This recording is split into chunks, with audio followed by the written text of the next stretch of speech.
Un bout. Un bout. Un bout. Un bout. Un bout. Bon, vous avez vu passer cette vidéo partout. Et dans cette vidéo, on va pas du tout en parler. On va pas parler de vidéo IA Thibaut InShape, on va parler d'IA. Enfin, à part si vous voulez que je fasse la même vidéo bateau que tout le monde va faire. Nage Betty, bonjour. Vous avez peut-être vu passer ces vidéos IA qui sont un peu olé olé. Comme vous pouvez le voir, l'IA permet de faire parfois des bonnes choses, mais faut faire attention parce que, ouais, c'est pas une blague, j'ai d'abord vraiment commencé à faire une vidéo sur, ouais, les IA, machin, et je me suis dit, franchement, ça va être trop nul. Alors que c'était un bon prétexte pour parler de quelque chose de vachement plus intéressant. Les seules vidéos où il fait 1 million de vues, c'est quand il parle de politique, quand il parle de porno. Ça coûte combien des livres de youtubeurs, les gars? En moyenne, un auteur gagne entre... Non, c'est pas possible. C'est pas possible. Thibaut InShape qui fait à peine 800 000 de bénéf, pour moi c'est un échec. Comme vous le savez peut-être, Thibaut InShape c'est quelqu'un qui se veut sulfureux, même s'il aime bien dire non, moi je suis juste pas au courant, je suis apolitique, machin. Ça reste un gars, ça se voit, il adore flirter avec les limites de ce qu'il a pas le droit de faire.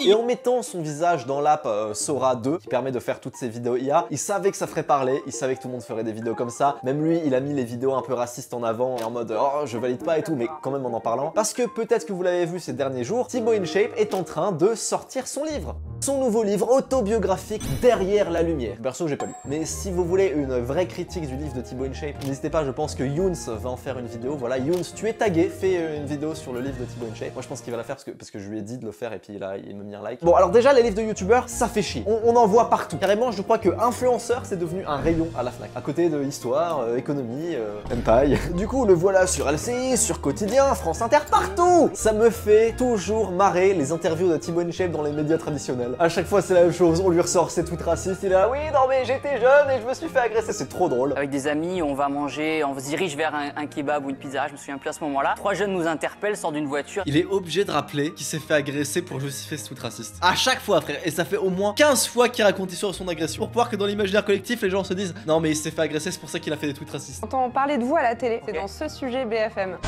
Garde du corps. Oh la vidéo city. Oh le malaise. Dans cette vidéo, on va donc parler de masturbation. Voilà, vlog, jeu. Ah mec la honte. Oh la honte. Aujourd'hui, entraînement abdos 4 minutes. Je me suis calmé depuis. Tiens, il fait je me suis calmé depuis. Je crois il est pas à l'aise. Il est pas à l'aise avec le côté youtubeur. Il veut vraiment qu'on le voit comme un entrepreneur, comme un machin, comme un truc. Bon, non mais maintenant je suis plus comme ça, maintenant je fais des livres, puis j'ai mon entreprise.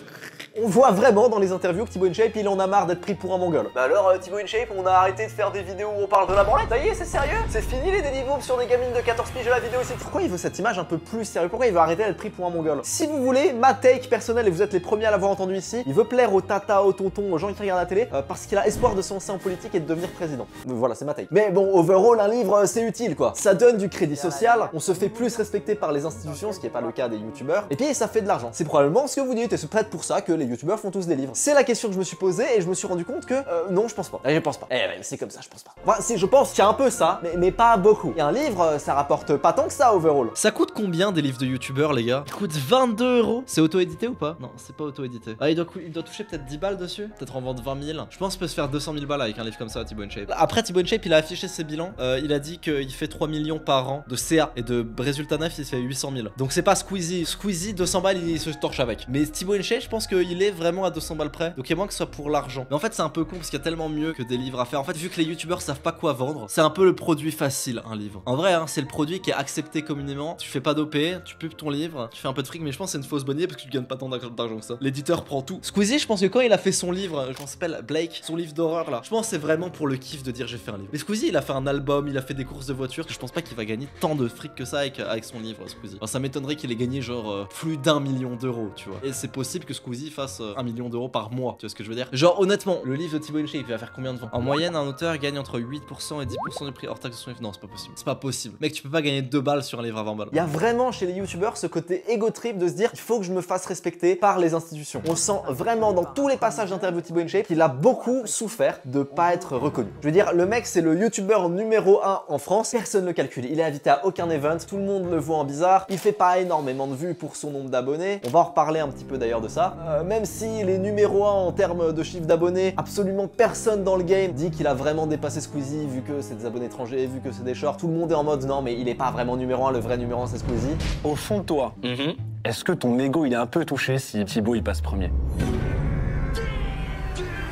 Et on sent que ça le pèse, et c'est pour ça qu'il veut devenir président, si vous voulez mon avis. C'est un mec qui est extrêmement fier de lui, qui a beaucoup travaillé, qui croit en la méritocratie, et pour lui, être l'éternel numéro 2 de YouTube, même après tout ce qu'il a fait, il est dégoûté. C'est pour ça qu'il fait un livre. C'est aussi pour ça, si vous voulez mon avis, qu'il s'est mis à faire un peu des vidéos de merde. Et tu vois, il se met un petit peu aux vidéos storytelling, ce qui est selon moi une erreur à la con, tu vois. La face cachée des injections d'huile. Alors oui, non, c'est pas du vidéo storytelling, mais je veux dire, le storytelling a tellement marqué le YouTube, j'en parlais dans la conférence Marguerite Superstar d'aujourd'hui, que tous ces sujets-là, je les considère comme des sujets storytelling, la descente des enfers, du sosie d'Arnold Schwarzenegger, le Fomus. En fait, je considère que ça a vraiment marqué YouTube, je trouve que c'est horrible. J'encourage pas du tout les gens sur MS ni sur Maxi à faire du storytelling. Je pense qu'il y a certaines personnes qui sont douées dedans, bien sûr, qui ont envie d'en faire, tant mieux, machin, pourquoi pas. Mais ce serait une erreur de dire, ok, le futur de YouTube c'est le storytelling, faites tout le storytelling. Ça c'est une erreur, et une énorme erreur. Il faut du renouveau. Non mais les gars, franchement, il faut qu'on parle un jour du fait que YouTube se ressemble trop. Mec, tu cliques sur une vidéo, échec. L'intro c'est, est-ce que vous êtes déjà demandé si non. Tu cliques sur une vidéo jeu vidéo, est-ce que vous êtes déjà demandé si. Mais frère, le YouTube storytelling a pourri le YouTube français. Le pire c'est les vidéos à la fitness muscu. Ah non mais alors ça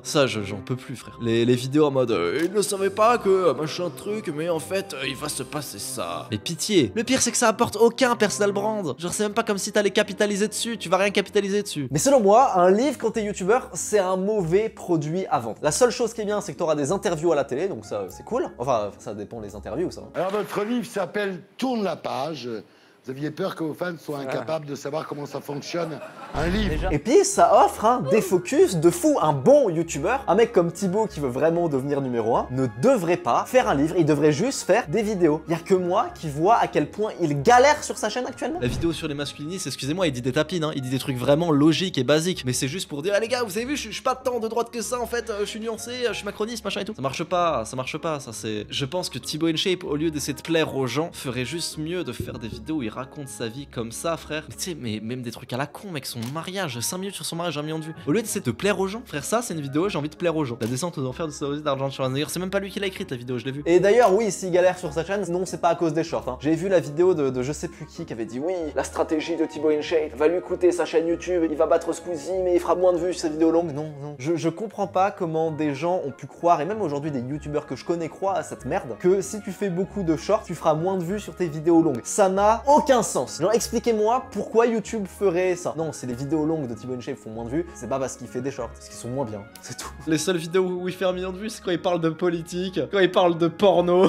Ça doit le faire chier en plus de faire ces vidéos-là, la descente aux enfers du sosie d'Arnold Schwarzenegger. En fait, Thibaut InShape ne se rend pas compte d'un truc, c'est qu'il est devenu tellement connu et un personnage dans le paysage médiatico-politique, je dirais même français, qu'en fait, il a pas besoin de faire ces conneries de la descente aux enfers du sosie d'Arnold Schwarzenegger. Wow, t'as cru t'étais Nash Befit, frère? Mec, t'es Thibaut InShape. Juste t'allumes ta caméra, tu fais une miniature où tu parles de ton mariage, tu vas faire 1 million de vues, hein. Tu parles de ta vie, tu fais 1 million de vues. Tu parles de ton avis sur tel truc, tu fais 1 million de vues. Tu parles d'un problème que t'as dans cette salle de sport, miniature simple, tu fais 1 million de vues. Je sais pas ce qui lui prend Thibaut InShape de se prendre pour un intermédiaire de Merguez Superstar. Mais vraiment, les gars, mec, c'est Thibaut InShape, c'est le premier youtubeur du monde. Qu'est-ce qu'on s'en bat les couilles de la descente aux enfers du sosie d'Arnold Schwarzenegger? En fait, il est pas concentré. Je pense que c'est ça le problème des youtubeurs qui font des livres, ils sont pas concentrés. Vraiment, t'es concentré sur YouTube, tu fais que des vidéos sur YouTube et tu te demandes comment je vais faire plus de vidéos et des meilleures. Encore une fois, vouloir faire des vidéos type storytelling, machin et tout, c'est des mauvaises idées. C'est pour l'ego. Thibaut InShape, écoute-moi, parle de branlette, ça marchera beaucoup mieux. Mais non, tu voudras pas, parce que par ego, par prestige, bien sûr, tu cherches le prestige, Thibaut, ça se voit. Vouloir rechercher le prestige et la validation des autres, ça vous fait toujours faire des conneries. Une des plus grosses erreurs business que j'ai faites dans ma vie, c'était pour ma communauté de youtubeurs de vouloir faire une application mobile. Ouais, il y aura une appli comme ça, machin, pour se connecter, faire des trucs, faire des reviews sur les vidéos. Une connerie qui m'a coûté tellement cher. Tellement cher. Parfois, je comprends Fios qui perd de l'argent dans des conneries. Mis bout à bout, dans ma vie, j'ai perdu l'équivalent de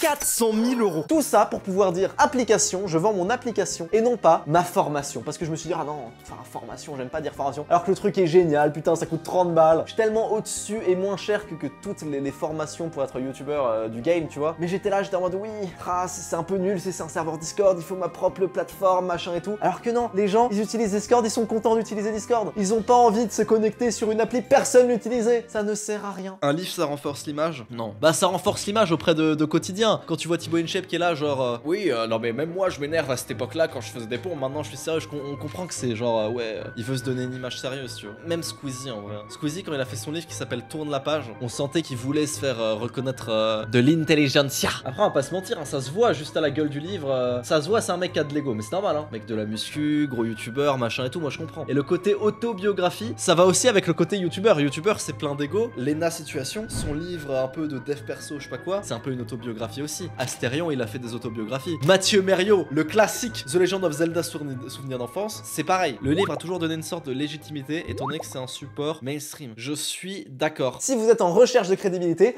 vous n'en aurez pas. Soyez en recherche de profit et vous aurez de la crédibilité. Je vous assure que c'est vrai, parce que vous serez plus puissant. Regardez Xavier Niel, le milliardaire préféré des Français. Le mec, à la base, il s'est fait sa thune dans le téléphone rose. Je crois qu'il a même été en prison pour proxénétisme. Que vous croyez qu'à ce moment-là, il était en recherche de prestige? Non, il était en recherche de profit, et c'est bien pour ça qu'aujourd'hui, il a racheté des médias, et qu'au final, il a du prestige aujourd'hui, que c'est le milliardaire préféré des Français. En général, les gens qui veulent le prestige au lieu du profit n'ont ni l'un ni l'autre, et les gens qui cherchent le profit finissent avec les deux. Tout ça, tout ce que fait Thibaut InShape, ses vidéos, storytelling, son livre, le fait qu'il veuille devenir président, je trouve que overall, ça crée un très bel exemple d'échec entrepreneurial. Thibaut InShape qui fait à peine 800 000 de bénéf, et c'est le gros, c'est grâce à sa chaîne YouTube et pas sa marque de compléments alimentaires. Pour Thibaut InShape, 26 millions d'abonnés, premier youtubeur fitness du monde. Pour moi, c'est un échec. Vous comprenez ce que je veux dire? C'est un échec entrepreneurial. Ça va vous étonner, mais avec 100 fois moins d'abonnés, je suis à la même échelle de grandeur de revenus que Thibaut InShape. Et ça, c'est pas que Thibaut InShape. La plupart des youtubeurs qui vendent un produit échouent lamentablement à cause de cette recherche de prestige. Les youtubeurs ne sont pas des entrepreneurs et font les choses très mal. Oui, Ciao Kombucha, je le rentre aussi dedans. Mec, c'est ridicule. Ciao Kombucha, comment ça a pas marché? Je crois qu'il a fait genre 700 000 balles avec. De CA, de chiffre d'affaires. Je vais faire une vidéo, je pense, sur le Ciao Kombucha Squeezie où je vais parler des produits des youtubeurs. Mais je pense qu'ils font vraiment n'importe quoi avec leurs produits, les youtubeurs. Road Victoire a ouvert ses portes. Road Victoire sera pas un échec entrepreneurial, les gars. Cet ego va toujours vous mener quelque part, nulle part. Vous ne ferez rien, vous n'obtiendrez rien en cherchant le prestige. Et malheureusement, c'est le cas de tous les youtubeurs. Bah oui, s'ils cherchaient pas le prestige, je serais pas devenu youtubeur. Bah, il faut déjà être un peu narcissique pour se montrer. Encore une fois, ma plus grande erreur, c'était lié à mon ego, ne pas vouloir dire le mot serveur Discord et avoir ma propre plateforme que personne n'a utilisé. Au final, je m'en sers comme une force. Déjà, j'en tire une leçon. Surtout, bon, maintenant l'application est là. On va en faire quand même un truc sympa, une sorte de Netflix pour re-regarder les rediffusions. C'est plus agréable de regarder sur une plateforme qui est faite pour. Donc, dans tous les cas, il y a rien qui est jamais perdu. On n'est jamais à zéro. Tant qu'on n'abandonne pas, on peut toujours pivoter, évoluer, prendre en compte les critiques. Je vous souhaite à Thibaut InShape et Squeezie